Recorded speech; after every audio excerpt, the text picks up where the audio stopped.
Just asking up. Yeah. My brother is not very well. Okay, And I'm going to see him first thing in the morning, then you need to so I be just germ, protect him and germ free. so. All right. Well, It's a bear. Yeah, go with. Yes. Oh, yeah, it is. I've been shouting so much. Hopefully it's good. Everybody ready to go? Yeah.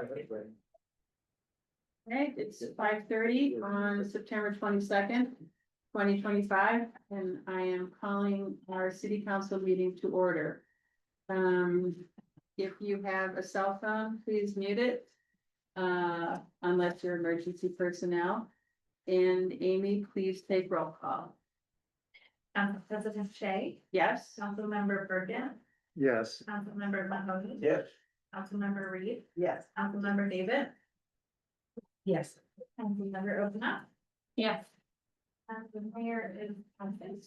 The mayor is under the weather. She regrets not being able to join us tonight. I would like to, bring to your attention a couple of things on the agenda. Shelley needs to get on the road here early this evening, and so, if we could amend our agenda to bump her item, 9A. 9A, up to, just in front of Andrew Kimmel's, wastewater project update. And also, there is, item 9C, which is an ordinance, regulating display banners, and Carter has been working on this. He is also out sick, and so we are going to pull that from tonight's agenda. There was no legal notice that needed to be required on that, so we can simply just pull that from tonight's agenda, and we'll hear it at a later date. So I would need a motion to amend the agenda. I'll make a motion to move 9A to in front of wastewater, number 6, and also pulling 9C until a later meeting. Second. All in favor? I Any opposed? Rick, does that need to be a roll call? None opposed? Motion passes. All right, call for conflict. Anybody out there have conflict with anything on our agenda tonight? I don't see any. All right, moving on to mayor and council reports. I just have one quick thing from the mayor, and that is that our town hall that was supposed to happen this week has been rescheduled to September 29th. From 5:30 to 7, here at City Hall. As I understand it, we also are still trying to work on a date for Peace and Politics, and we haven't been able to nail one down just yet, so. I guess we'll stick to. October, right? He's on pause. Yeah, I think near the end of the month, it's usually Right. when I seem to recall that happening. Do you wanna, make a note about the notice of the agenda being posted? Yes. Yes, thank you. Yes. So we need to, find that there's been compliance with our, posting for our agenda. It was posted, in accordance with Idaho Code 74204 within 48 hours prior to the meeting at City Hall, the post office, and on the city's website on September 18th, 2025. I make a motion that we move that the notice for September 22nd, 2025 meeting was posted in compliance with, in accordance with Idaho Code 74-204. Second. All in favor? Uh, Any opposed? Motion passes. All right, does anybody else have mayor and council? Come on in, Bill. Anybody else have, mayor or council reports? This Saturday, in Bellevue, we will be celebrating Hispanic Heritage at Bellevue Memorial Park. And it's an all-day thing, and we would greatly appreciate attendance and of you know, seeing a few of our lovely council members and staff available. So that would be awesome. That's the only thing I know of that is going on right now. Anybody else? You there? No. Definitely, okay. All right. I believe we've covered everything to this point, and we will move on to the public comment for items of concern not on the agenda. If anyone in the public wishes to make a comment on things that are not on our agenda tonight, now is the time to speak. Tony, I think you had your hand up first. Yeah, quickly, in anticipation of the detailed politics forum that you just mentioned. I'll be sending out grid questions, basic questions. And I just wanna let you guys know, keep an eye out for those, so if we can get them back in a timely manner. That would be wonderful, and then that'll be followed by, hopefully, a live forum. Where we'll be asking, different questions, but along the same lines. And have everyone participate. Thank you. Okay. Bill? And this may be outlined, and excuse me if it is, but I was asking about the water use at the Carl Malone dealership. Oh, 1 second, sir. Can you please state your name and Oh. address for the record? I'm sorry, I'm Bill Pereira, and I live at 311 Tyndall Street in Central Subdivision. And again, that question was, we all know that there's a water shortage. And why it is in a semi-industrial use as a dealership is, we didn't think about asking them to consider xeriscaping and forgetting about using a bunch of water. As you can already count heads, I did today, and there's over 100 of them in the entry alone. And so, that's just a question, that maybe in the future we could demand that even in subdivisions would maybe take a look at reducing their water use. The Malone project went through design review about a year ago, I believe. And they had proposed a landscaping plan. I don't recall what that was. Brian, were you here when that project happened? But it's been approved and done. I wasn't doubting that, Yeah. I'm talking about our future, moving forward from this project, learning something. Sure. If in fact anybody agrees with me that we have a shortage of water, Yeah. No, thank you for your comment. thanks. Take responsibility, yeah. Chris, did you have anything to add to that? Or Doing comment. Council President, no, it's public comment, not public comment and answer time. So. Yeah. okay, I just was wondering if maybe you had some clarification for Bill on that. It's already been approved, and Yeah. we will look forward in the future, and we will continue as we go through this meter grade. Hopefully, people will take on more responsibility with xeriscaping and their personal water use. Hopefully we'll. Yes. Okay, thanks for your comments, Bill. Consent agenda. We Anyone? have, Did you wanna, sorry, anyone else online or in the audience that wants a public comment, or just before you miss anybody? anybody out there? I don't see any hands. Anybody else in the audience? All right, consent agenda. There are 5 items on the consent agenda. Does anybody have anything to pull or question or get clarification on from our consent agenda? I wanted to say that I was, glad to see some documentation from the PFAS testing that qualified us for the 3M contamination, class action. But I was hoping that we could see the subsequent testing, as well, and how we've kept track of that in those 2 plans. For the future. In the next meeting.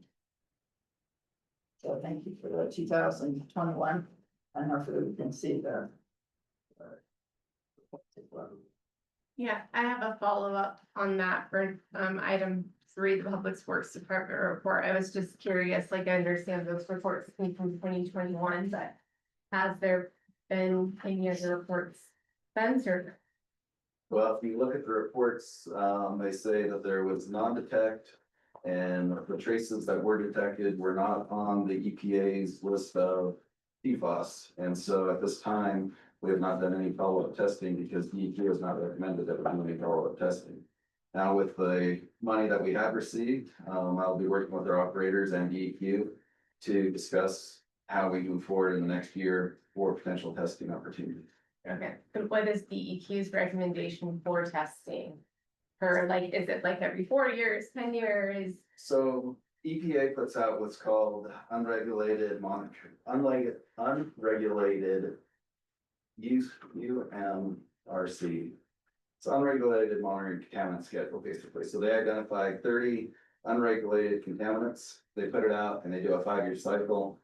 They mandate that a certain percentage of the utilities around the nation do testing, and then depending on your size, if you're like Twin Falls, 50,000 or more, they have to pay for it out of pocket. If you're under 5,000, they may subsidize some funding for that testing.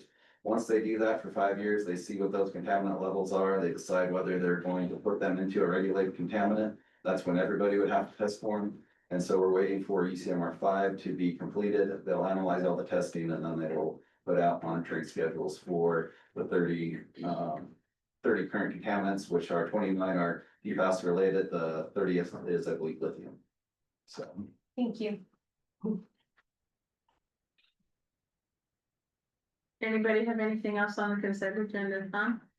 On the treasurer's report, this is page 62 of the materials, kind of the summary there at the beginning. I have 2 questions related to that. In some of those categories, the revenue is below what was kind of projected to be revenue. And kind of the question then is, what does the city do if, for example, under the street revenue, you have quite a bit less than was projected? How does that impact the streets kind of budget then for the year? It's kind of a general question for anyone that has more experience in that regard than I do, which is everyone. And then the second question is kind of in the same vein, maybe just educational for me, but list the investment funds, and that's something I don't recall seeing in the treasurer's report before. And whether, it could be just a little explanation or kind of detailing of that.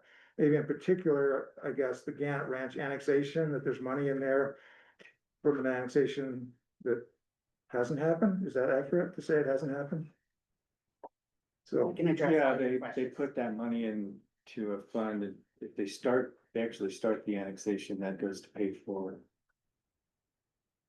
just the expense, application process, studies, things like that, my bill, They put it into an escrow? I think so. Yeah. Yeah, that's client money. It's not ours, It's till we not bill, ours. till we do something something for it. okay, so that's unique probably among all of those investment funds. The rest of them are probably city funds and not. Yes, all the others are city funds. That one is a client security, basically is what it's called. And then these others kind of sit there for like capital projects, or what would? Yeah, since you've come on, we haven't done a lot of discussion of these and, there are no good Cassell reports, so I just created this summary for you guys this time as we're approaching the end of the fiscal year, and I thought I would just throw a quick summary. These are all of our, savings and capital funds that are invested and earn really good interest right now. So I just gave you a snapshot of where they are on August 31st. So, if you have a question about, most of them are pretty self-explanatory as to what they apply to. For example, the sewer cap funds get transferred into the sewer cap account and continue to accumulate until there's capital needs there that need to draw from these accounts. So the interest is just added back. the interest just keeps fund. adding back in every month on all of these. Yeah. And then to explain, looking at, for example, streets department, right now we're very close to the end of the fiscal year, and you have to look at the general fund as a whole. All of those 8 departments are in one fund. So the summary of this report shows you that although we're 270,000 under on revenue as of August 31st, we're 350,000 under on expenses. So we're actually doing okay there. So at a certain point late in the year, though, wouldn't you begin to calculate actual revenue to actual expenses, like the 2.1 million versus the 2.036 million? Yeah, we're getting there. There's a lot that happens between now and the actual end of the books. End of the year. Which You is September 30th. Yes, but a October lot of 1st. accounting happens October, November for September 30th. Yeah, but our budget process, budgeting is. Your new September budget. 30th. Yes, your Yeah. new budget starts October 1st. But the books will not be complete on September 30th. No, I still have a lot of bookkeeping to do to end the year. And then, of course, the audit doesn't usually occur until ours, we try to do really early as much as we can, November, December. Because that helps with concluding the books. So this is just kind of a snapshot of where we are at the moment. And we're okay. We're okay. Well, yeah, I mean, I appreciate that, and, you know, 'cause that's, as I've asked you before, are there any red flags? And you're saying, no, not really, just kind of sit tight, this will Yeah, yeah. play out, there will be additional revenue as well as expenses, and yeah, all will be well.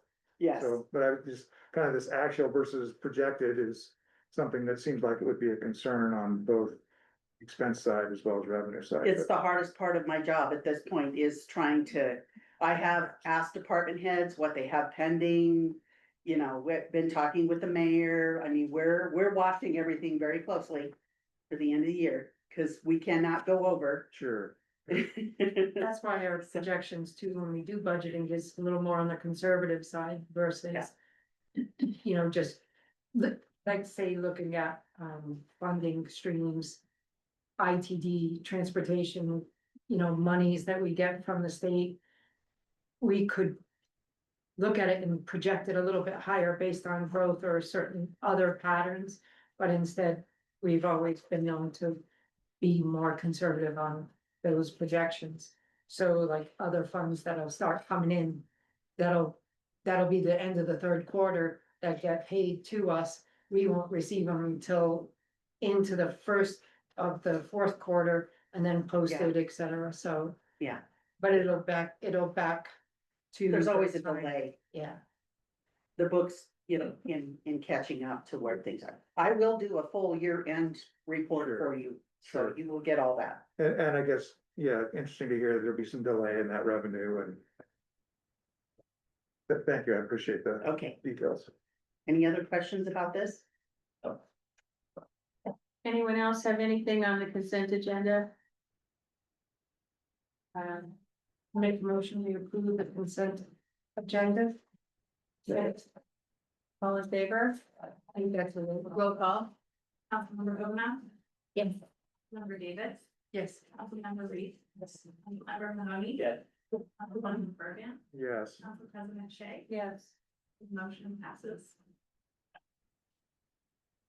Okay, then we have bumped Shelley up to this next item, and this is for consideration and approval of resolution 25-27.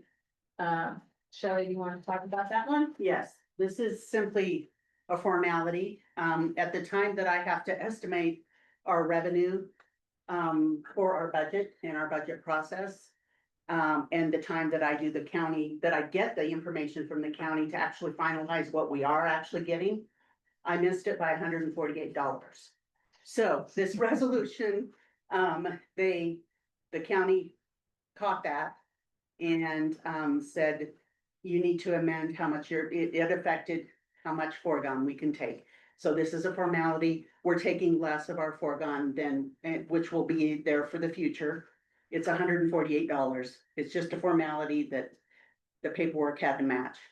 So, This is just an amendment to the previous one, right? And you're just saying that the one that was. Yeah, I The last referred to- time was 148, got it. Yeah, Thank you. the last one was 148 higher, this is 148 lower, and I do refer to that in this way, so that they would tie together.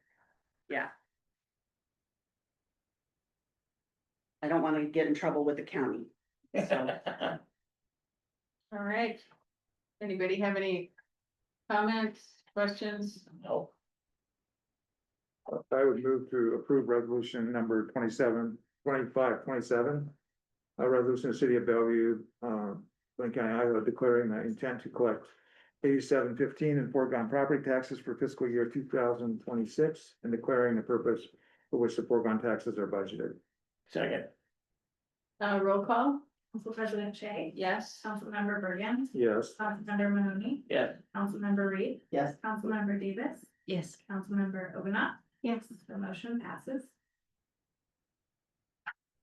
All right, I believe you've got Andrew on there somewhere. Andrew Kimmel, I am here. hello. You Um, have a update for us? I do, and I'll leave a lot of the stuff in that report kind of for you guys to read. But when I went through the site, I did a site visit with Chris last week, walked through the plant, and I mean, we really looked at everything. So when I say everything, we walked around the lagoons, looked at those, looked at the aeration equipment out there, looked at the liners, because that is part of the overall treatment process, and then walked through the treatment plant itself.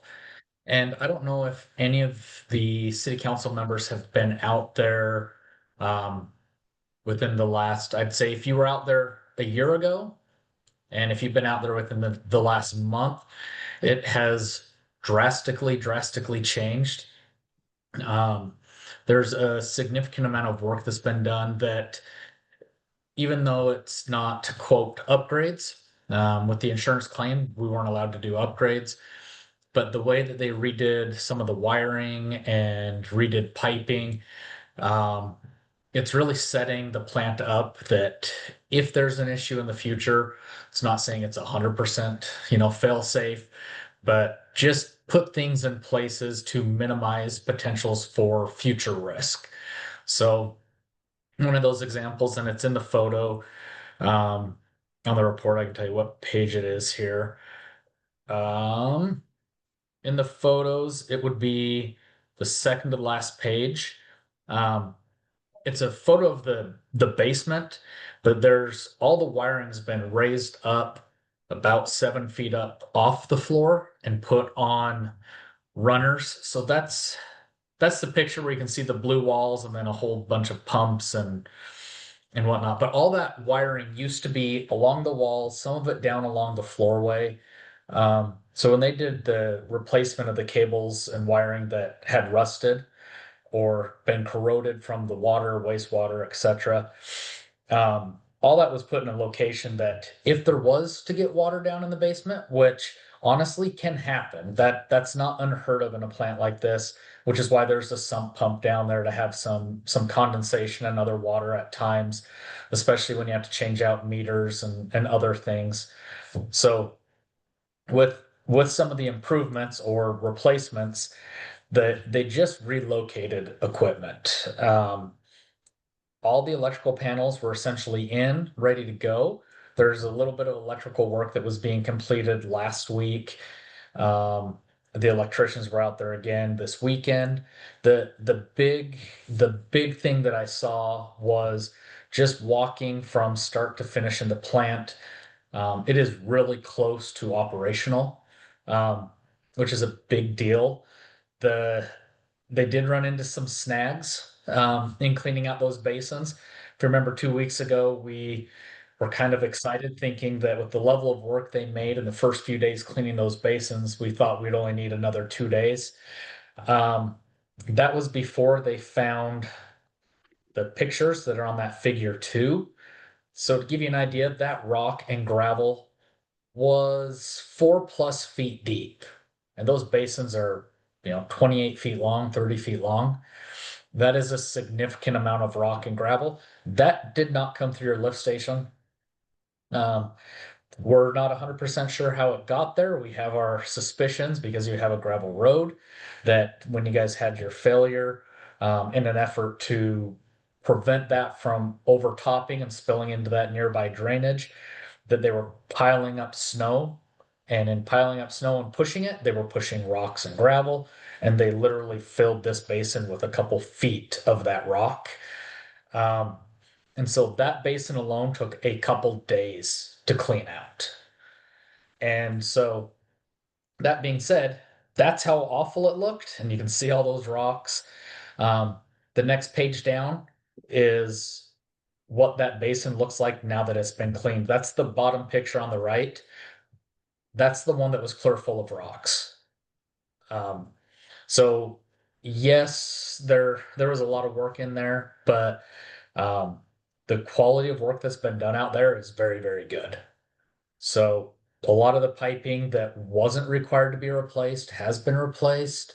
Those are old lines that have chemicals running through them. And I did take a couple pictures of those so you can see the corrosion that was happening on the fittings, just because fittings with chemicals and gaskets, they start leaking. So there's a lot of that. That piping and those fittings have not been replaced yet. That's still additional work that has to be done. It has been cleaned up and should be ready for this week. Veolia is supposed to be on site tomorrow, and they're going to help clean the membranes and get those ready. And then they'll be able to do some initial testing on the membranes to make sure we're getting flow through them and what type of flow that looks like. But the big lift was the last 2 weeks. And there's still a few items that say they're not complete. Final testing will kind of happen over the next 3 to 4 weeks. There's some aerators that were damaged. So there's some odds and ends that we found that have to be repaired before full operation. But overall, the plant is really, really close. The big item that Chris is actually working on getting quotes for right now is the Headworks channel. That doesn't have anything to do with your failure that happened. That's the last picture or the last two pictures. So all of your wastewater from your main lift station in town pumps through your force main and goes to this location. It actually goes through a screen first to pull out solids, whether that's rags, mop heads, you know, flushable wipes that really shouldn't be flushed, those type of things. It cleans those out, pulls them out, puts them in a garbage bag. This channel, it looks like it's really dirty. That's actual concrete that is deteriorated. So there is a line down at the bottom that has like fresh water return or non-potable water return. But you can see rebar in the bottom of that concrete. So there's usually 2 to 3 inches of concrete before the rebar, and the rebar is exposed. Usually in a wastewater treatment facility or even a wastewater collection system, you'll see degradation of concrete above the water line. That's caused from H2S gas. When it's below the water line, that is caused from very acidic wastewater or septic wastewater, which means your wastewater has already turned bad. It kills off your biology. It creates issues with treatment, but it also will eat through concrete. And that's what it's done here at the plant. And so Chris is working on getting quotes to have that cleaned up, new grout, so high pressure grout put in, and then lined with, depending on which contractor is selected, it's lined with either polyurethane or a version of polyurethane that would prevent this type of erosion happening again. But since the plant is completely offline right now, we can actually repair it. And it takes, I mean, it's going to probably take a week to do the work. When your system's fully operational, you cannot bypass this channel. It has to be in operation. Otherwise, the debris and solids and those things will go into your membranes.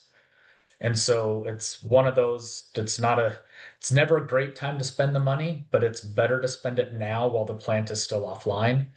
And get this repaired because it is if we don't repair it, the likelihood of another failure in the headworks area with that channel, whether that's eating through the rest of the concrete, washing out the gravel behind it, that would create a void. It's under a slab. It could just turn into a massive, massive problem. So we're looking at let's fix it now and just try to have as much done as we can without leading to another failure of some sort. So I just wanted to bring your attention to that because it really didn't have anything to do with the insurance claim, but it was something that was caught and noticed that needs to be dealt with appropriately.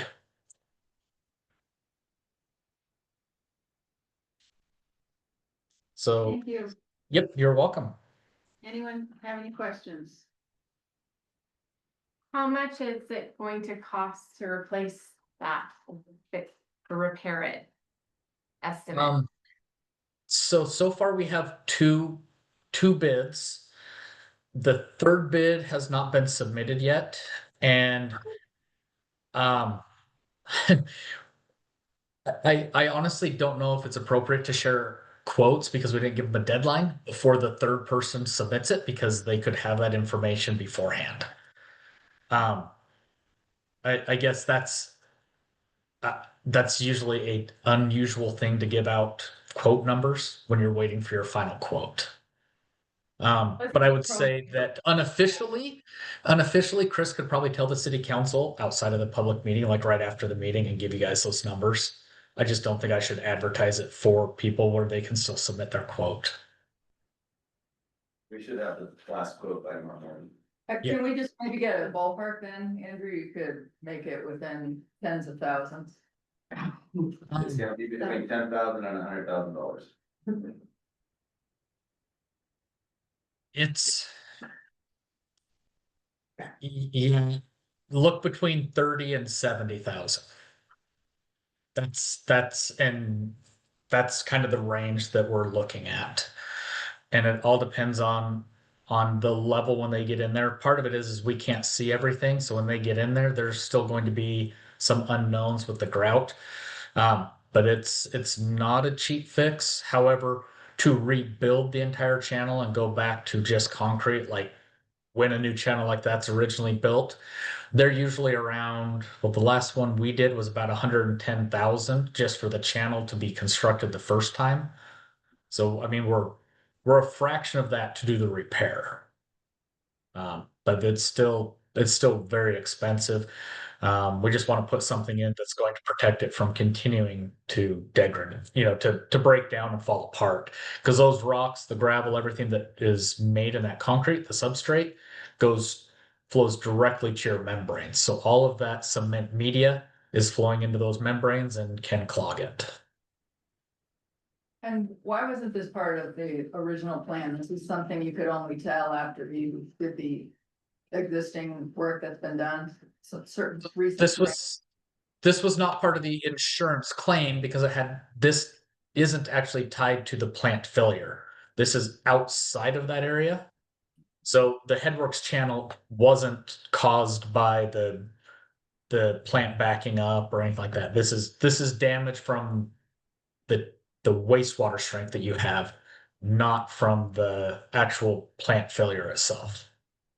So this would be additional to the project that was determined to be what we needed to turn everything back on. And from your observations, you're saying we should embark on an additional project for the benefit of the system, but this is not part of your original contract with Bellevue to oversee, right? Correct. It was during the inspection when we were trying to look just big picture. If you don't repair it now, you'll have to take the plant offline for about a week to repair it in the future. So part of the discussion was rather than get the plant up and operational and run the risk of another issue, should we repair it now so that you don't cause another problem? Like I said, as that channel continues to break down, because it is actively, if you go out there, you could literally grab like a shovel and chip away the concrete with a shovel. It's that soft. And that will flow into those membranes that are very fine filaments that if they clog, you no longer treat wastewater. So that's the concern, is that this leads directly to those membranes, and we're just trying to limit the risk of another issue. And this is, like I said, it's the very start of the treatment plant. But initially, no, it was not part of the project because it wasn't part of the insurance, or really doesn't have anything to do with the plant failure itself. This is a correction or an improvement to prevent potential additional issues down the road. Can I ask you a question? If the waste that's coming in and that water is coming in, is at such a high acid level? Well, there's two questions in it. What about further upstream from there? What does it look like? Like in the collection So we're system? mitigating at the main lift station, so everything collects from town at the main lift station. Right now, we're mitigating some of that by adding an oxygenating solution. We're also looking at the potential of putting in an oxygenating pump where it just takes atmospheric oxygen, makes it denser. So instead of being, 5% oxygen, it'll go to 15% oxygen. And it'll shoot more oxygen into the effluent, and that will hopefully reduce the corrosivity of the effluent and reduce the H2S going. It's that 5 miles where it doesn't have a place to go. It's just stuck in an 8-inch pipe for 5 miles. Yeah, cause I was just thinking if it did this to concrete right there before the plant. What's our pipeline look like for Yeah. that 5 miles? Yeah. I mean, Yeah, and Chris started using the chemical addition, what was it, 6 months ago or so, Chris, at the main lift station? And that has helped with some of the odors as well. That is part of it, because the odor that you smell at the plant, at least it used to be, that was septic water. So wastewater. It had gone septic at that point, is the term. And so that's what was causing this type of damage. And so we're trying to mediate or mitigate some of that beforehand, to also help long term. But yeah, long term, there's still other things that need corrected. This is just one that, without taking the plant offline and with all the work that's going in to get those membranes clean and functioning again, we didn't want to immediately start pushing another problem straight into them. So that's why I put it in there as a recommendation that we should really look at this. We needed to see what the cost was. We don't have that final one yet. But just wanted to get on everyone's radar to consider it because of what the potential impacts are. Did you have? And maybe this is to Chris as much as it is to you, Andrew, but, are you gonna need any budgetary action by the council before this occurs? And then kind of the component to that is, does it need to occur before the 31st of the month or the 30th? No, we still have funds in capital improvement for maintenance and repair, and this would fall under maintenance and repair. So whether it's this budget or next budget, we have funds in both set aside that would cover the cost of this without having to adjust this year's budget or the future budget for next year. So. And then I guess the other question is, the startup is planned for October 1. Does that remain kind of realistic, given all the things that have to occur in the next 8 days? That's the initial startup and testing, not full operation. Sure, I understand. So yes, Veolia will be there tomorrow, and they're anticipating to have all the membranes cleaned by Thursday, Friday, and start testing, going through there. Now, Veolia is not going to test the entire plant. That's not what they're there for. But they will help with some of that initial startup, just making sure that portions of the plant are working. We've been able to test all the aeration equipment. That all got finished this last weekend. The chemical lines are all pumping and running. And so there's parts and pieces that still need to be replaced, but it's functional enough for Veolia to do their cleaning and initial testing of the plant itself before we do full startup. And that full startup will take a couple weeks of testing all those final parts, pieces, fittings, pumps, chemical dosing. And then we'll have to work with Veolia to get how they want us to seed the plant to get the biology started growing as part of that startup. And so that's what will occur over the next month is the startup process, which just takes a little bit more time. One of the things we found is, as you saw those rocks, there are a couple aerators that are broke, so we're working on getting those fixed, or the small discs. There may be some at the plant that are spares. If not, we'll get some ordered, and because they're a standard stock item, and get those replaced so you have full aeration. But that was able to be tested this last weekend as well. So it is, like I said, it's much, much closer than it was 2 weeks ago. All the electrical and SCADA work that got completed made it so that they could at least literally turn on everything and see that everything turns on and powers the way it should. Now we just got to test the functionality of all of it, which there's some troubleshooting that goes on throughout that. I'm sorry, so Andrew, you keep saying that we're close to done, we're close to the completion of the project.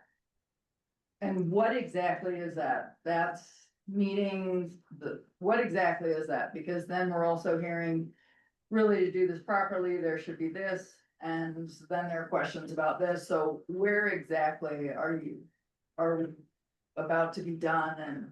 It doesn't ever stop because. I'm not suggesting it stop, Chris, and I'm actually asking.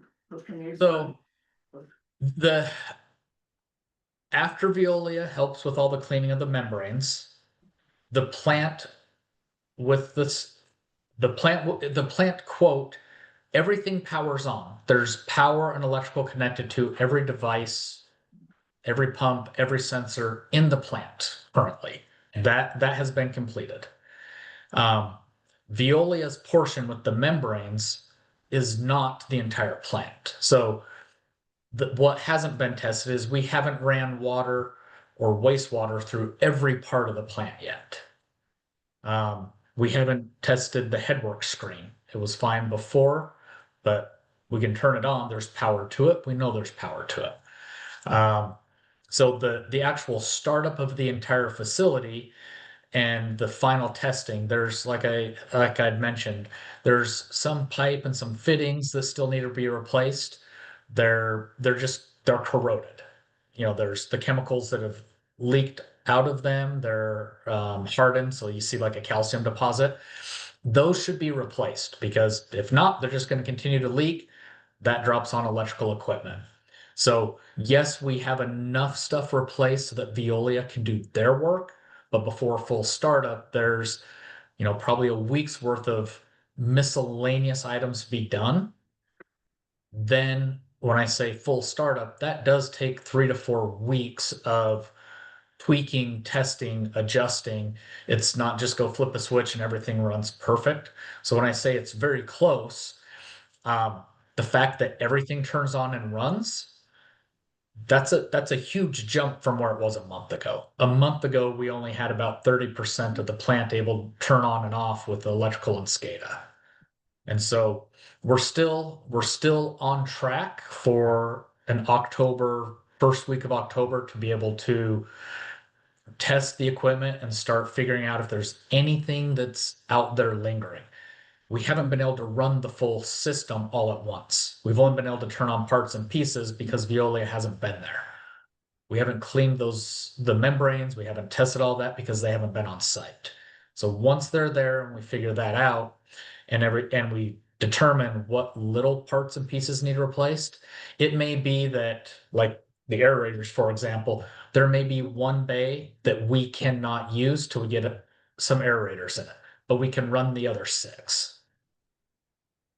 So there might be a couple parts and pieces to replace, but overall, the plant would be operational in the sense of everything functions. We could start dosing with the seed bacteria because we have to get that biology growth in there to make everything happy so that when we send the new raw wastewater from the city side in, it has biology to actually treat it. If we just send raw wastewater and there's no biology in it and it won't do anything, it'll just cause issues.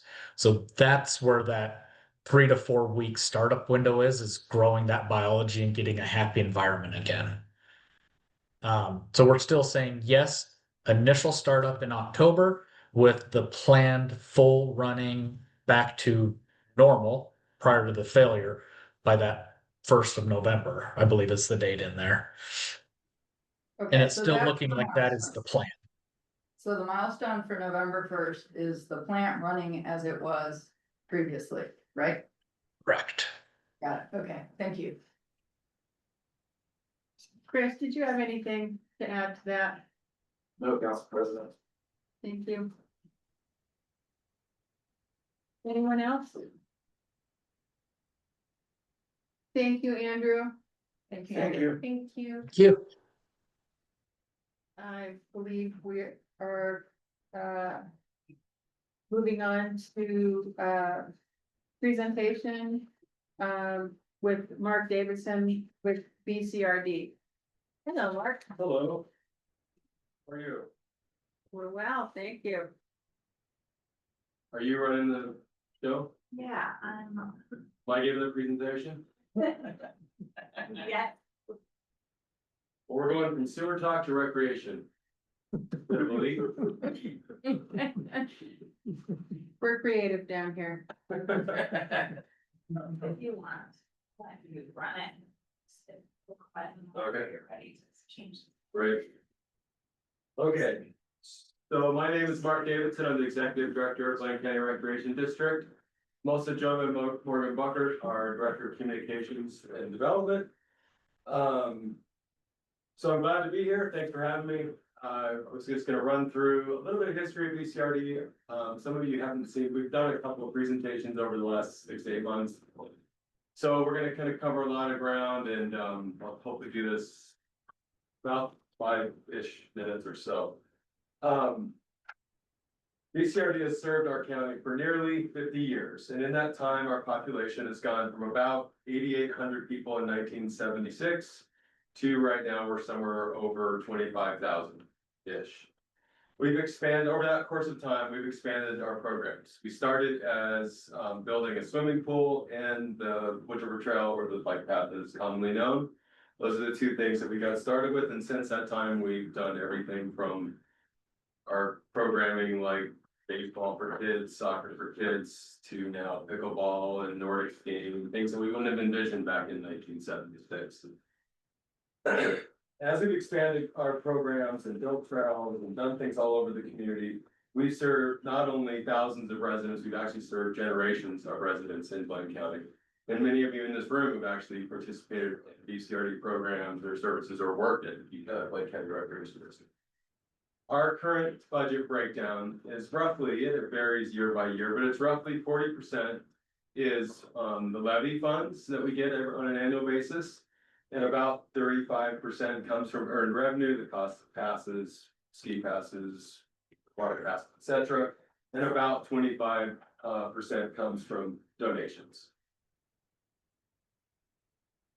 So after 5 decades, we think it's time to align our funding with the community's passion for recreation. This proposed levy is a sustainable solution that will do 3 things. It will maintain and enhance beloved amenities across the community. It will keep pace with rising. Excuse me. It will keep pace with rising. Wow, sure, rising participation, and it will help us expand access across all ages and all seasons. Above all, it'll help us imagine what the future might look like for recreation. And it will keep us strengthening our community, supporting healthy living, and creating lifelong memories.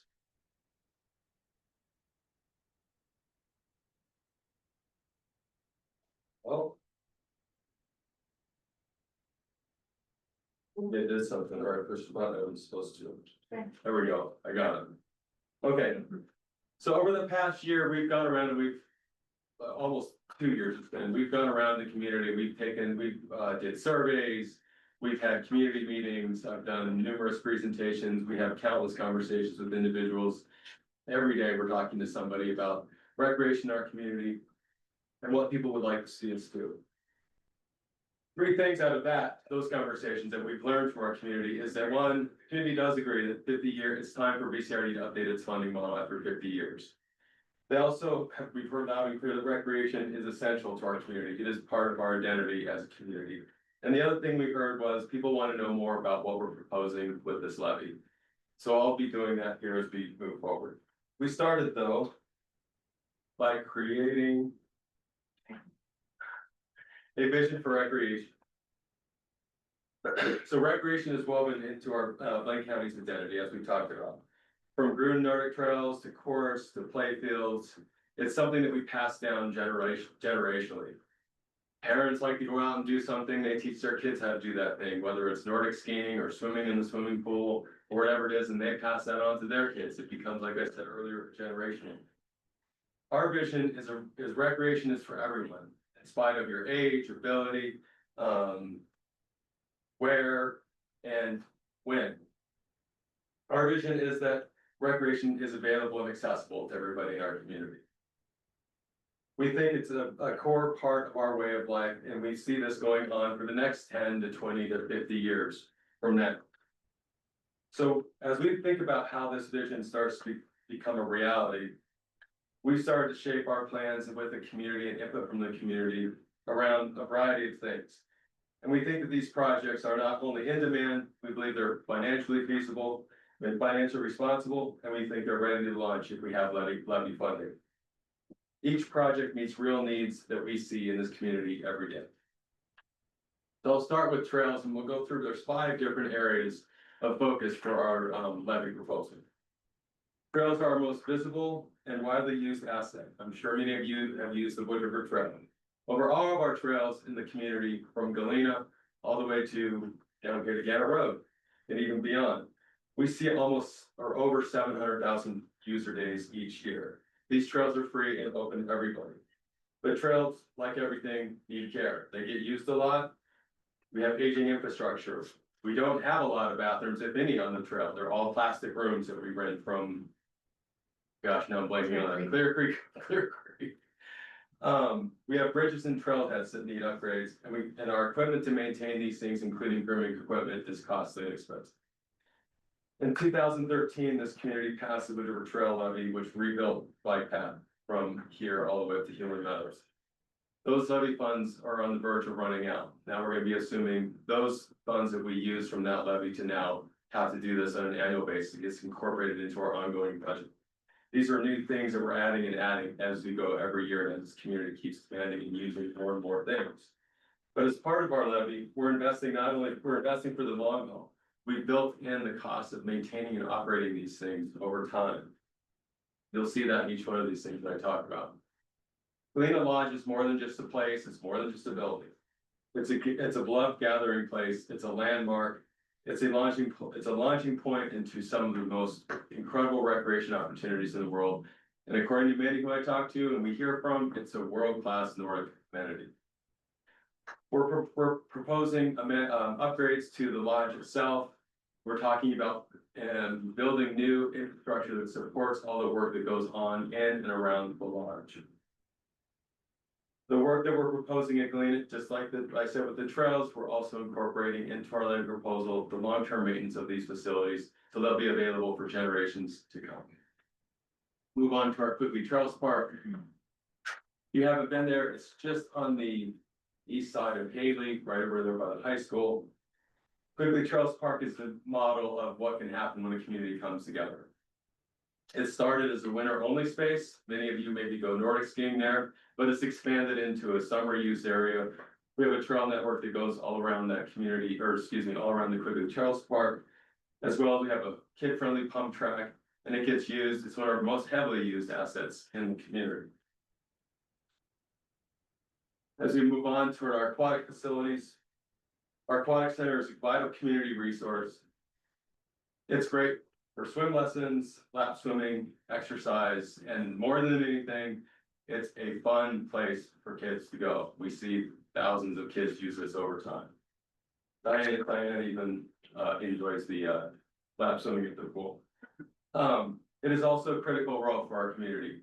Idaho still ranks among the top 10 states with the highest drowning per capita in the United States of America. One of our most frequent requests we hear is that the community is interested in seeing expanded use and expanded seasonal offerings at our swimming pool.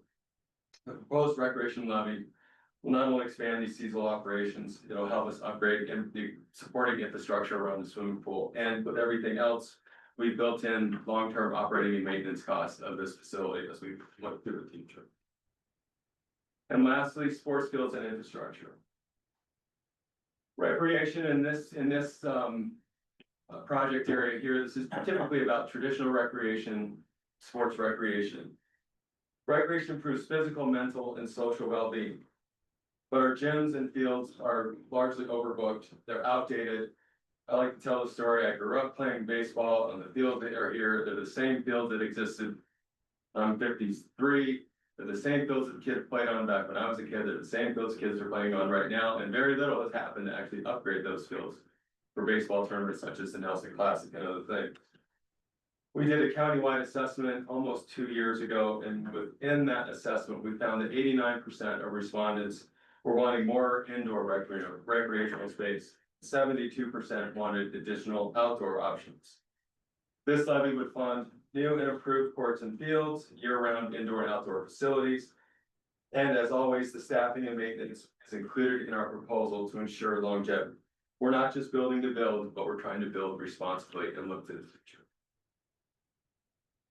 So I'll run through the numbers with you here briefly for how the levy will look on your tax bill. Third way to move, thank you. So currently, if you look at the top line there, the annual cost for $100,000 assessed home value, the taxpayers paid in BCRD is $8 per hundred. And that annual cost to a median homeowner, and in this case, it's $730,000, that's with the homeowner's exemption, is $60 a year. The additional amount that we're asking for in this levy would add $13 per 100,000, which would be $97 per year. Total that, it's $21 per hundred, for a total of $157 per year to your annual tax or to your median homeowner in our county. When we talk about this, one of the things I like to mention around this time we talk about the money is like, well, what is it worth to you? We're talking about almost a $100 increase. Is that worth it to our community to see us be able to meet some of those growing demands that we're feeling from our community? We all experience recreation in different ways, and we all look for ways to go out and do recreation, be it outdoors, indoors, a simple walk, taking your dog someplace. These are all forms of helping engage in recreation. The recreation levy will appear under November ballots. If you're more organized, you're going to vote early in October for early and absentee voters. It will require a 2/3 majority to pass. We encourage all residents to check your voter status, make a plan to vote, and ask questions and get informed. This is an important part of the whole process, understanding what we're proposing, and we're trying to make sure that we're available to as many people as possible to help answer questions, address concerns, and to tell the story about what we're proposing. So on behalf of the BCRD board and staff, we're excited about what's ahead. We believe in the future where recreation is every age, every ability, every season. Let's shape the future together. Thank you very much. That's it. Happy to answer questions. Mark, in this levy and expansion, has there been consideration and conversations with anything happening towards Bellevue? Yes, it has been actually. So we have had some conversations with Brian, and we're involved in the comprehensive planning process. And something we try to do with every city and municipality in the county, as well as in other jurisdictions like the school districts and Blaine County. We view this as a proposal that can help bolster recreation amenities in every city across our community. So one of the things we would like to do is continue a conversation with the city of Bellevue and look at things that we can do either in conjunction or in partnership with the city. But we also have opportunities for new, to build new infrastructure in Bellevue, but this is dependent upon the annexation process at the Flying Cat property just to the north of us. So as that property goes, there's an opportunity for us to work with that, the owners of that property to, build some fields essentially that would be used, that would be on the Bellevue side of the, area of city impact line. Which for those of you who were here at the time, there's a lot of conversation where that line was gonna be, and BCRD amenities would be on the Bellevue side. Thanks. Yay. Yes. Yeah, yes, yeah. What are some of the things you're conveying towards, I mean, in Bellevue, we have a lot of housing insecurity. We have folks that get to the end of every month with $23 from their paycheck. And how do you, these are homeowners here, and so how do you want to convey, or what do you say to them? A lot, as I think, we have also a lot of retirees that are in that space. So how do you, what's your selling point to them? Most of them aren't using it as a BCRD resources. They're already, hugely strapped. So what is your argument to them to say, this is something you should vote for? I think a lot of our services that we provide are provided at a very reduced rate. We offer a lot of our programs for free. If you were to put this into perspective of what somebody pays throughout the county, basically what we're asking for is about, if you live in the city of Bellevue, it's about 5% of your total tax bill. So when you look at it on, like, for example, the city of Bellevue, I think you guys are around. What we collect. Yeah, what you collect, I actually have that number. And I just buried it in all my paper. Oh, here it is. City of Bellevue, for example. You guys collect about $157 per hundred. Our proposal is $13. So I think that the question that we ask people when they look at this is, what is recreation worth to you? Many of these people use the Wood River Trail. Many of these people rely on our after-school care, the hub after school or summer camp, where we get anywhere from 80 to 120 kids to participate in these programs. That's vital for their livelihoods. They rely on our after-school care. These are services that are offered again at a very reduced rate. We have a lot of kids that are on scholarship. So as it relates to what you're paying, yes, we are asking for an increase in the tax bill. But we think it is a responsible ask. We think it will be able to do a lot with very little that we're asking for. And that's what we talk about when this comes up. And I try to put it in terms of what you pay relative to everything else in this community. Okay, and I appreciate that, and I did coach for 3 years with BCSD in your soccer, or Thank you. RD in your soccer, and Appreciate I that. pay I've got 3 dogs, and we all pay to ski Quigley, so I'm a huge fan. Appreciate that. But I guess my point really is that Yeah. when you're at the end of the month with $23, you can't afford it. And Right. so our residents, many of them can't afford it, and there are 3 levies, and Bellevue has an additional tax in Bellevue, so I was just, at some Yeah. point, they have to try Yeah. and pick, so I guess I Yeah. was wondering. And I'm not here to convince anybody to do one thing or the other. I think that what we are here to do is offer as many services as we can for the community, and as we face growing demand, and a lot of these folks that are in a situation of, we're all on some kind of budget. I think offering places for people to go that are free or very easily accessible is a very important part of building community. And that is partly what this, not partly, this is largely what this proposal is about. It is a community investment. And we view this as everybody paying into this community investment. That no kids in the South End would know how to swim if it wasn't for the BCRD, because carting your children up to catch them, and yeah, everything that you offer is essential for our community in many ways. We think that pretty firmly, obviously, or else we wouldn't be bringing this proposal forward. All right, Thank you. Thank you. thank you very much, Mark. All right, the next item on our agenda is a public hearing for the Carl Malone subdivision final plat. final plat to subdivide one 5.43 acre parcel into one 2.55 acre parcel and one 2.89 acre parcel. Property is zoned Z for business. And Brian, would you make a presentation, please? All right, thank you, Council President. This is a public hearing, so we're gonna go through the, process in the order. If you have introduced the application, so what the next step in the process is to open the public hearing. Information gathering, this is the universe on which you'll be making your decision. So, I will open the public hearing. all right, then. I'd like to ask the council if they have any conflict of interest or ex parte communication they would like to discuss. I hit that earlier on, but does anyone have a conflict? No, no conflicts. We need to make any finding on whether notice is adequate. We can do that. Did you cover that in your staff report, Brian? Page 3 of the staff report, the table of public noticing, this was. For this specific hearing, sent to property owners on the site on September 3rd. It was posted on the property on August 28th and published in the Idaho Common Express on September. How large was the site posting?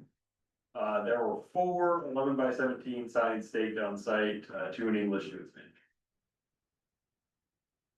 Prominently visible from the basement. Rick, did you have? Is there a motion on compliance of the, noticing of this item? I think you can just make, in your findings back later, you could just have that in there. All right,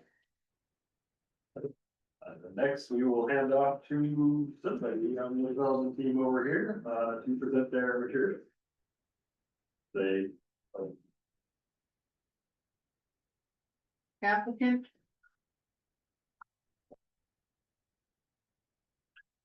Mark Phillips with Phillips Land Surveying.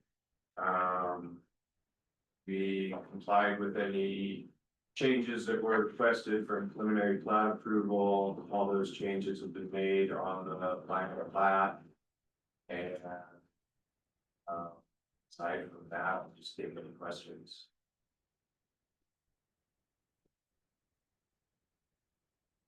anyone?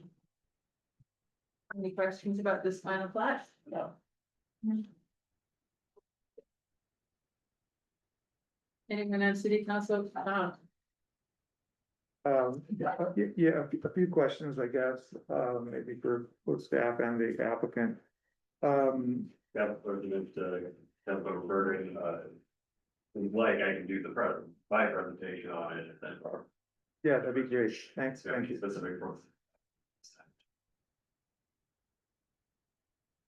All right, so this is a final plat application. It is a 2-lot subdivision. The subject property is located at the north end of town, just north of the Carl Malone audio that is under construction currently. One parcel on this is the site of the approved building of Maverick gas station. The other is a vacant lot at this point, no use proposed at this time. Just received preliminary plat approval from you all in December of 2024. With a couple of conditions of approval which they have met. Otherwise, the requirements to approve the final plat application are that they have followed the items. Identified on page 3 of your staff work under required findings. Primarily that they have put all the north arrows and survey markers and all that on their application, and I would provide them appropriate copies of the plat at that point. So, yeah, with that, I don't think I have any questions. And Brian, who's reviewed that, the final So the plat? city engineer reviewed the contents of the plat and, also signed the plat at this point. Oh, what do you mean when you say no use proposed for the plat, for the space? You The said, additional space. There's currently one lot, they're subdividing into two lots. One lot is the Maverick site that already has approved. so this isn't a second It's splitting off subdivision of a the, portion of it to the north. No. Yeah, so the one whole lot, when I cut it. The Carl Malone is on the up one, and then the other one has no proposed. Carl Malone is not on this property, Carl Malone is to the south of this property. this is not the property that was subdivided originally though, right? This is not. There Those were the are several. two last year, right? That was subdivided for Maverick, That was and this is another subdivision. No, this is the separate. one that was referred to last year was the preliminary plat of this. That is the conceptual, yes, we approve of this plat, go forth and construct your infrastructure and come back to us with the final plat once you've done that and you're ready to sell the property. So to the north of the Carl Malone, there is currently one vacant 4-point-something acre lot. They are cutting it roughly in half into 1.9 acre and 2 and then 1-point-something acre lot. So that's not a second subdivision. It was originally one piece as of a year ago, not. Right. So it was one piece.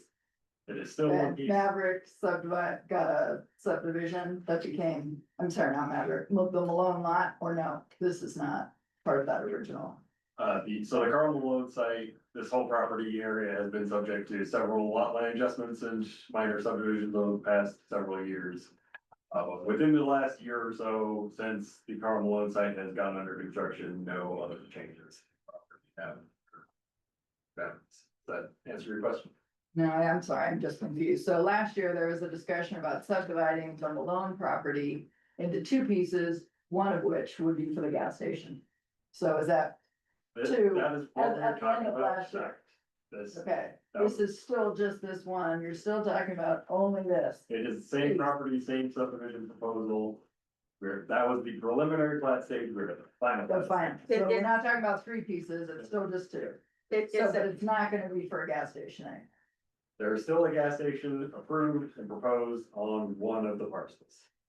The second parcel, Proposed infrastructure on the second part. No, I mean, I guess I don't understand how it's a two-step process to Yeah. split a piece of property, Suzanne. There's the preliminary conceptual plan where they bring in the original plan and they get a list of X, Y, and Z that they have to meet before they can get their final plat. So they've met all those conditions. So now they're coming back through for their final plat where they are actually able to get their final plat approval and be able to sell or develop. So the final plat has nothing to do with the gas station. Is that right? There's no described use. There's two lots as described here, right? Last year, I thought one lot, we were told was gonna be a Maverick station, That gas is station. still correct. But when we were just discussing this, you were saying there's no use for one. For the what, so. Currently, Suzanne, Sure, yeah. so it is And I like, don't know if even if projecting it- Up on the screen, seems like it Go would ahead. help. so we can't control, so whatever it's zoned for, that's whatever. I'm not trying to Yeah. control, I was asking for specificity of no use, that's all I was saying, there's no. No use at this defined time, use right? of the property. So, And I thought it had been originally, had been defined as having a use, that's all I was trying to yeah, clarify. so I will, hand Can it you back. pull this? Yeah, we're gonna pull it up on the screen so everybody can see. Yeah, I mean, if you can like pull it up from its beginning. Yes. Just hold the meeting back.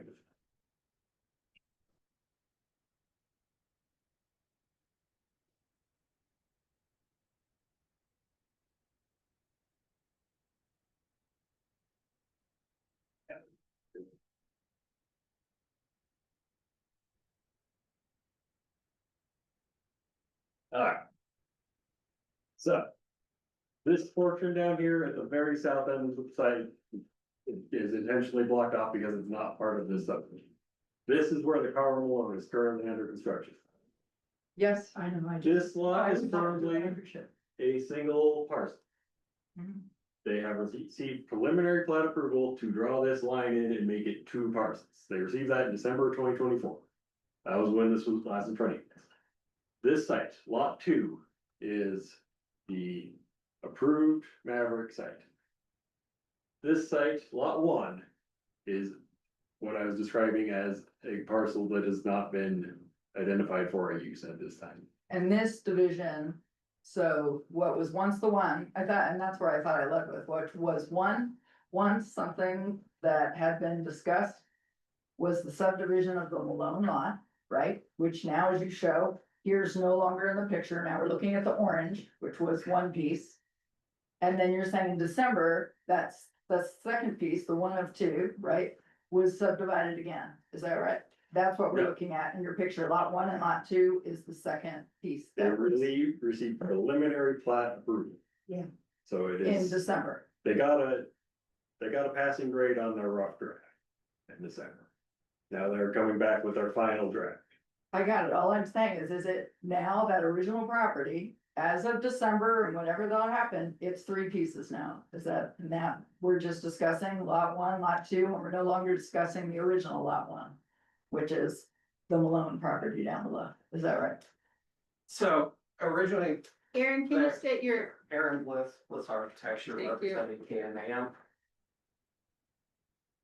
So I think what your question was, is that originally, several years back, this was one entire piece of property. Right. We came to Bellevue and got approval to then create 2 separate parcels. Right, That first parcel, which is here, which is called lot 2A, is the parcel for the Malone dealership. yes, And then after we got approval for the 2 separate parcels, we then came back to leave this parcel as it is, and then divide this second parcel into 2 separate parcels. thank you, Creating lot 1 and lot 2. So. thank you. You're welcome.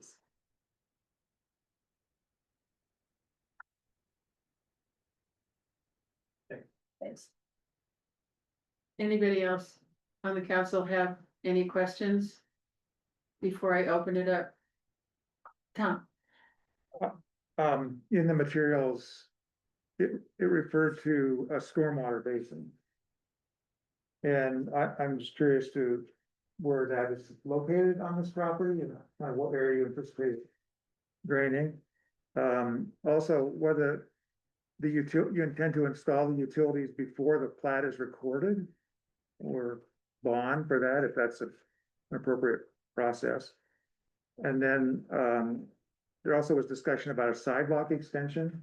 So any clarification you can provide on that would be helpful. And then one of the conditions, was landscaping around the perimeter. And maybe a little more information and detail about landscaping around the perimeter. Maybe in light, in particular, of Mr. Pereira's comments earlier about what you intend there.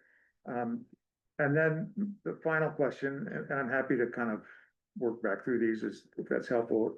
They talked about a 10-foot non-vehicular access easement along the frontage, which I assume is for maybe a future sidewalk. That's the idea. And I'm just kind of curious about where the 10-foot came from. In measuring what, I don't know quite how that lines up with what's exists on the Malone site to the south currently, but for example, in front of the Sun Valley Garden Center, in front of the T11th Bank, in front of Sawtooth Animals Center, those are 16 feet, excluding the landscaping, excluding the sidewalk. And so I'm just kind of curious about why this one was, and then even in front of the Bellevue, or the Southern Bell Business Park, it's 18 down there. Why 10 was thought to be adequate. So just a few questions. So I will let the applicant speak to the drainage and infrastructure questions. Specifically regarding sidewalks and landscaping, those have been identified on the Mavericks design review application that has been approved. And they will not receive a certificate of occupancy until those are all installed. They will what? Not receive a certificate of occupancy until that work is completed. Regarding the 10-foot width, The approved Maverick sidewalk is 5 feet in width. And so to accommodate, the sidewalk itself and then snow storage drainage, et cetera, determine the 10 feet was the appropriate. That. Does that answer your question? Yes, I guess. I think 10 feet is inadequate, so maybe I'll just state that as an opinion. I appreciate knowing where the stormwater basin is. Some things maybe are appropriate to have as part of a certificate of occupancy. Other things like utilities are appropriate to have as part of the platting process and should be installed or bonded for as part of that process rather than waiting. I mean, it seems possible that Maverick might say, well, we don't like what you did to it with our sign regulations and therefore we're pulling out, which they kind of threatened to do and there's some of their communications. And then we're stranded potentially, and we don't want to be in that position. So that's kind of why I'm asking about these things now rather than at a process that's later or that's already gone through the process, which seems a little out of order, honestly. Mark Phillips, Phillips Land Surveying. I'm not a civil engineer, so I cannot answer a question about the actual design of stormwater infrastructure. All the plans were approved. Cal Johnson was the civil engineer involved. Andrew Kimmel, the city engineer, signed off on the plat. He reviewed all those plans. DEQ's been involved. There's letters involved with that. Did Mr. Kimmel provide us a cannot, letter? Attest to all of that information because I'm not a civil engineer. But it has been thoroughly reviewed, signed off on by the city engineer already. Infrastructure's been installed for all of the Carl Malone site that gives them a stub for sewer and water to be able to have their services as required by code requirements. And any of the other conditions were requested by the preliminary plat, conditions of approval and findings of fact as per the 10-foot non-vehicular sidewalk. So that was added per city request. Thank you. Tom, did you have a question in there about Andrew Kimmel and if he signed off on this? I mean, it's said in the report that there was comment from the city engineer. And I did see the communications that was kind of back and forth between the applicant and the city engineer, but I didn't really see him say all's well in any of that communication. Maybe I overlooked that. The Mylar is here on site. I don't know if Andrew went out in so long, but we do have an eye on it. Has been signed by Andrew Kimmel. That is. Okay, so he didn't provide any comments other than just signing off on the Mylar. No, but I will add that we did reissue the will serve letter for the water and sewer this last week. That also include the provision that no dump station for the RVs is approved at this time until further study. Capacity and effect on your system. I didn't hear what you just said. Can you repeat that again? So we just reissued the will serve letter for the water and sewer system that includes a provision that the RV dump station cannot be included in the Maverick site at this time. If they want it in the future, they further study on the capacity and effects of the system. Chris, also here to answer the question regarding that. I would like to hear what Chris has to say about that will serve.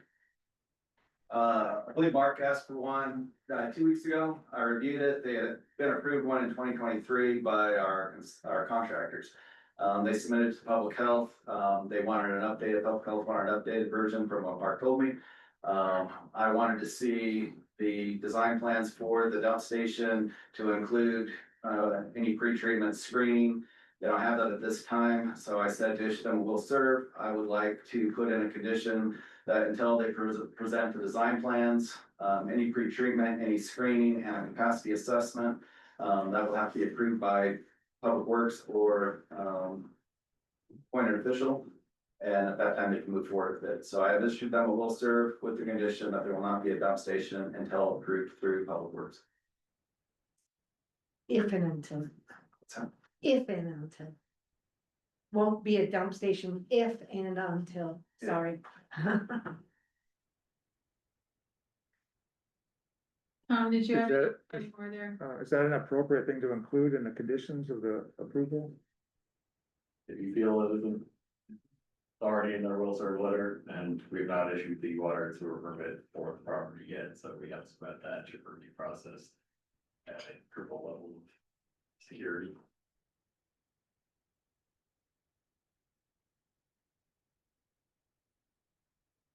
I think that would be important to add. Considering. The value in communication, that it's clear, and then it's part of the recorded. Document as well. So you would like to see that shown as a condition on the final plat? Yes. I mean, that's just me, I'm not. Understood. I'm trying to. I agree with you. Mhm. I think that even if it's if it's triple, you know, got belts and suspenders and a second belt or something there, it's been a source of confusion, I think, for the council, and maybe because we weren't involved in that decision. And I think the public has had some concerns about that, and it's just appropriate to identify. Yeah, I think we had a pretty robust discussion, as I recall, at preliminary plat about this. But that was before us. That was BC. Before BTC, before this council. And I appreciate what Chris Johnson has said about that being kind of off the table at this point until further, because I think that's appropriate given the conditions of the sewer plant at the moment. So is there language involved that you're gonna? What's the, how are we showing this? As I understand it, there is a request for an additional condition on the final plat. That, the will serve letter will have to be.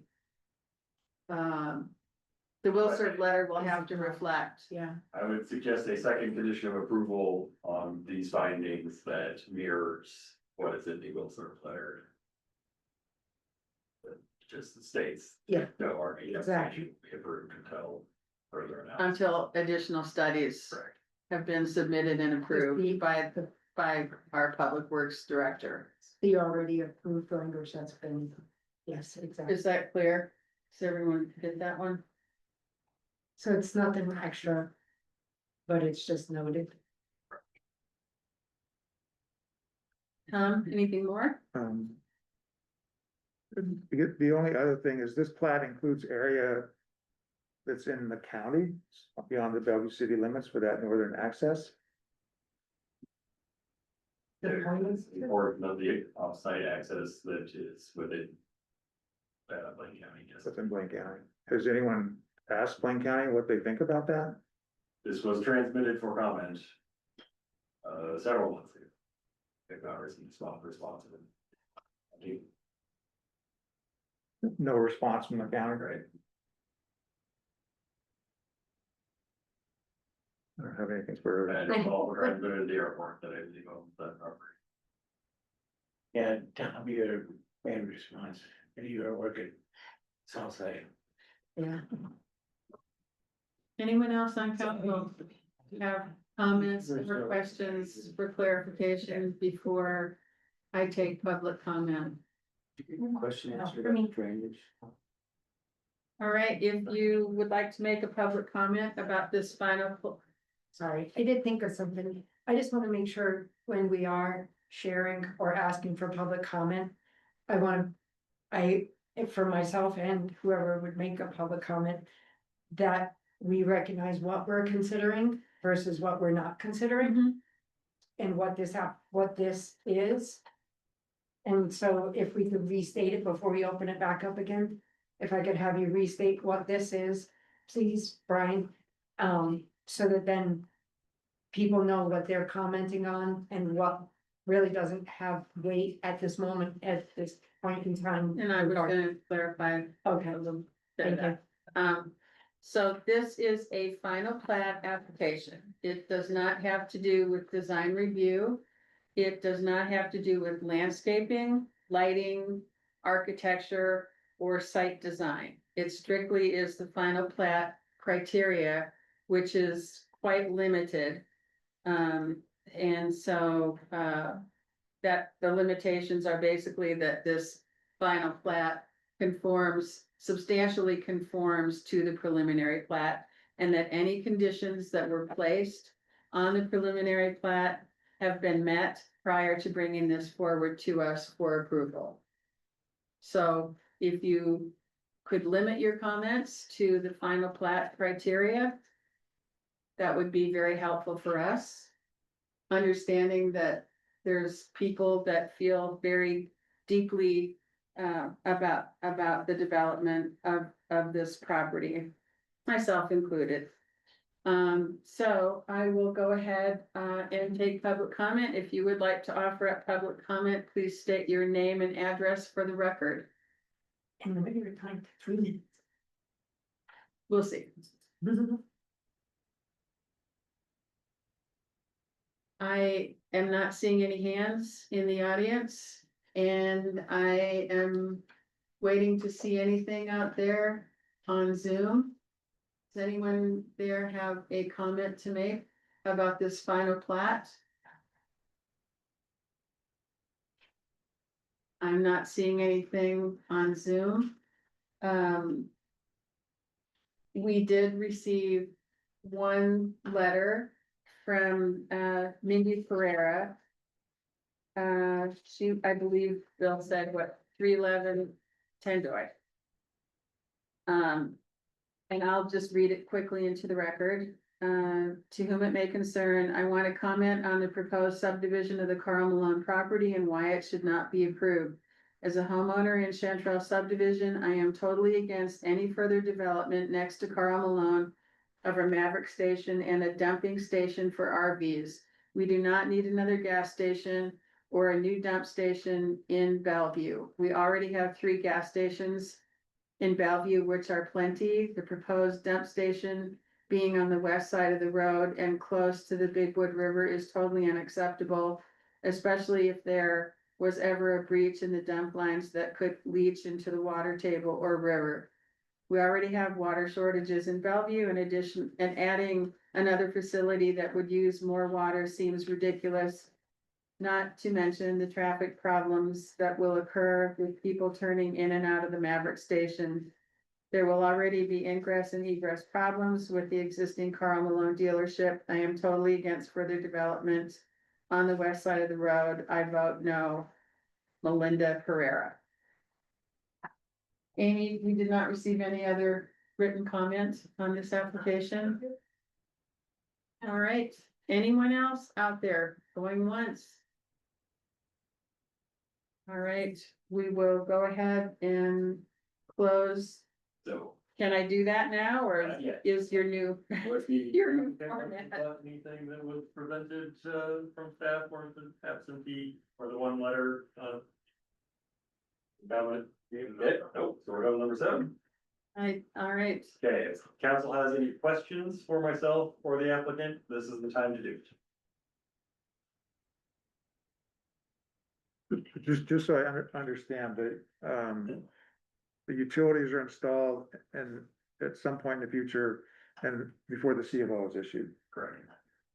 And I guess that goes for all of the improvements, the sidewalk and the landscaping and C of O.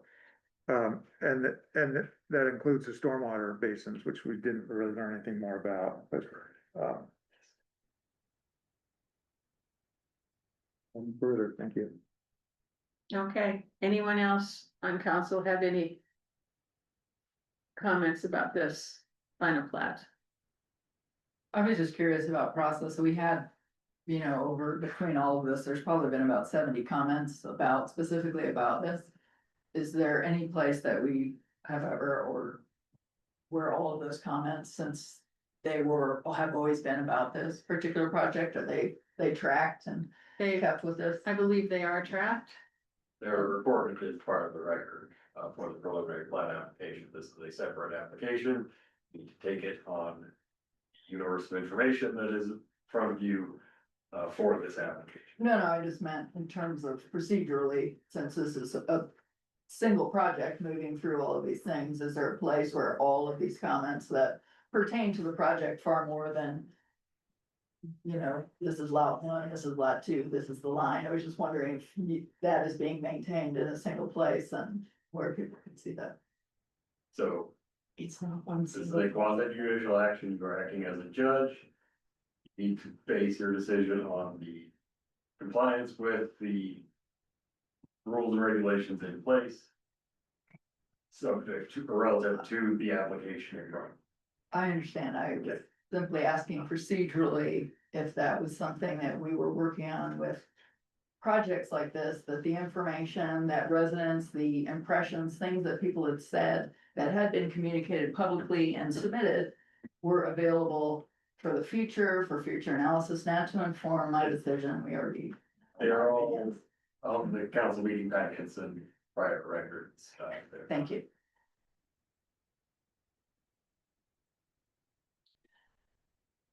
All right. I guess I'm ready to see if anyone wants to throw a motion out there. I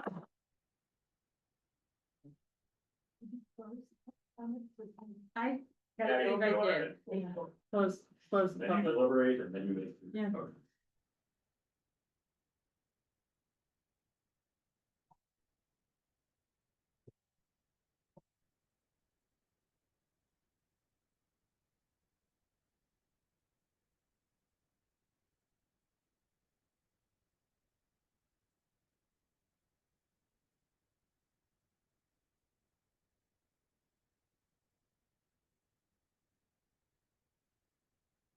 Wow, I did not expect this.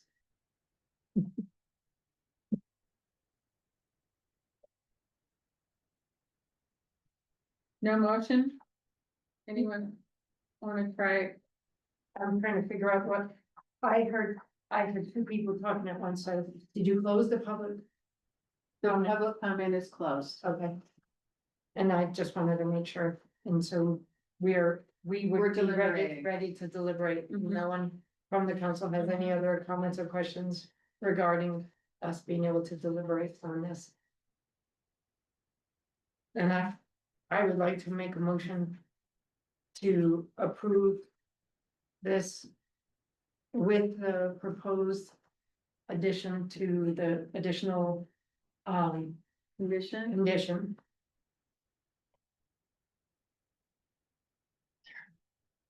All right, yes, like I know it's in here. I move that we approve FP 25-01 with conditions, including the addition of the condition identified within the Planning and Zoning Commission's finding of fact, conclusions of law and decision, and to adopt the findings of fact, conclusions of law and decision documents reflecting this decision based on the record provided. Thank you. Councilmember Reed. I abstain because I'm not able to follow the changes, and I believe there should be some other changes. Councilmember Mahoney. Yes. Councilmember Bergen. No, Council President Shay. Yes. Councilmember Ovenoff. Yes. Councilmember Davis. Yes. The motion passes.